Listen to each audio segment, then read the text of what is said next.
Shalom Bapak Ibu, Saudara dikasih Tuhan, puji Tuhan hari ini kita semua berharap bahwa setiap kita boleh kuat, sehat, dan tetap semangat, penuh gairah karena Allah Roh Kudus yang menolong setiap kita.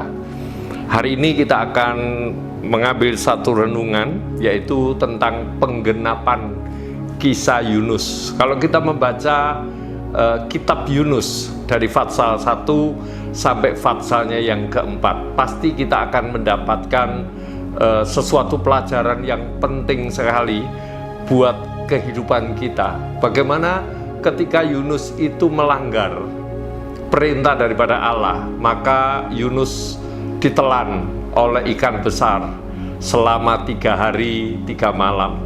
Ya, tentunya hitungan 3 hari 3 malam bukan seperti kita 3 hari 3 malam, karena hitungan dari kalender Yahudi itu berbeda dengan kita. Ya, Bapak Ibu Saudara, mari kita baca di dalam Matius 12. Matius 12 ayatnya yang ke-40. Demikian firman Tuhan. Sebab seperti Yunus tinggal di dalam perut ikan 3 hari 3 malam, demikian juga Anak Manusia akan tinggal di dalam rahim bumi 3 hari 3 malam. Bapak Ibu Saudara, kejadian Yunus yang ditelan oleh ikan besar dan berada di dalam ikan besar itu selama 3 hari 3 malam. Kalau itu bukan rancangan dan rencana Allah, maka matilah Yunus.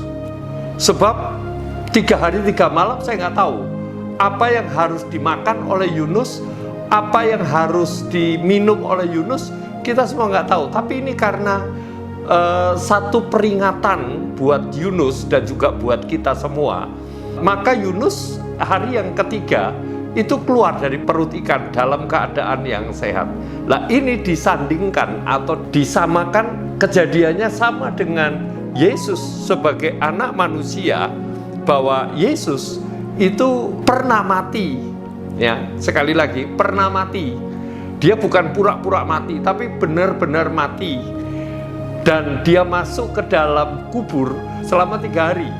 Oleh sebab itu Bapak Ibu Saudara, kita mendapatkan satu pelajaran antara Yunus dengan Tuhan Yesus. Kalau Yunus itu karena kesalahannya sendiri, karena dia melanggar perintah Allah. Dia disuruh ke Niniwe, lalu dia nyempal jalannya, dia ke Tarsis. Nah, oleh sebab itu Allah marah sama Yunus dan diberikanlah didikan. Tetapi kalau Tuhan Yesus, kenapa dia sampai mati? Itu semua oleh karena dosa kita, kesalahan kita, pelanggaran kita. Kitalah yang melanggar perintah daripada Allah. Sekecil apapun pelanggaran kita, harusnya kita ini menerima seperti Yunus. Ya, kalau manusia harusnya mati masuk ke dalam api neraka. Tapi oleh karena cinta kasih daripada Tuhan Yesus kepada setiap kita, maka dialah yang rela dihukum oleh Allah. Dialah yang menanggung segala dosa dan kesalahan kita, sampai dia rela mati dan dia masuk ke dalam kubur selama 3 hari di dalam kubur, lalu dia bangkit. Dan bangkit betul-betul utuh, bahkan dia memakai tubuh kemuliaan. Inilah bentuk cinta kasih Tuhan kita, yang harusnya kita seperti Yunus. Ada hukuman, harusnya kita menerima hukuman itu. Tetapi hukuman kita ini digantikan oleh Tuhan Yesus, karena cinta kasih Tuhan Yesus kepada setiap kita. Betapa mulianya apa yang Tuhan Yesus kerjakan, apa yang Tuhan Yesus lakukan. Oleh sebab itu Bapak Ibu Saudara, mari kita dengan setia, kita tetap mengiring Tuhan. Dengan setia kita tetap mengikut Tuhan.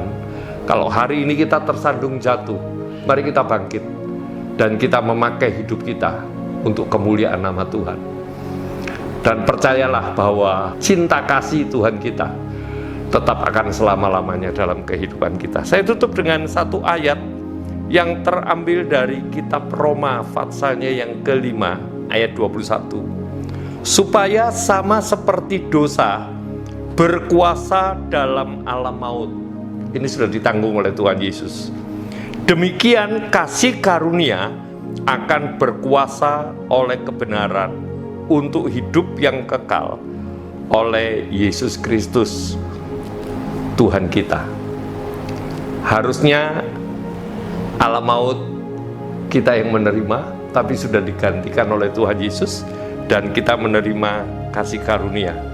Dan kasih karunia inilah untuk hidup yang kekal bersama-sama dengan Tuhan. Tetaplah setia, tetaplah taat kepada firman-Nya, jangan kita melanggar pelanggarannya, dan percaya Allah Roh Kudus yang akan menolong kita. Tuhan Yesus memberkati kita semua.